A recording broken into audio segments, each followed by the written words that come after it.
Hey guys, nandito kami ngayon naglalakad. Sobrang init, tindi ng sikat ng araw. Susunduin nga pala namin si Aling Makulit sa kanyang school. Yan. Sakit sa ulo ng init. Sakit sa ulo ng init. Kasama ko nga pala dyan si Aling Makulit din, yung panganay kong anak. Yan, naglalakad lang kami guys. Uwian na ng mga estudyante. Hello. Tayo.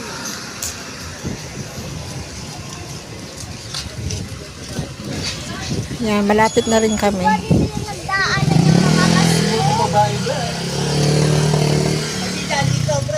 Shout out nga pala dyan sa asawa kong mukhang chicks. Yan.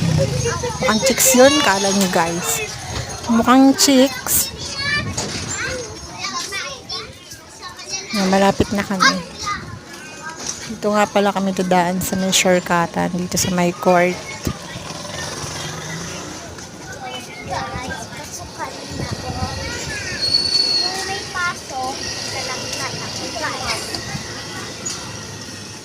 Yan, malapit na kami guys.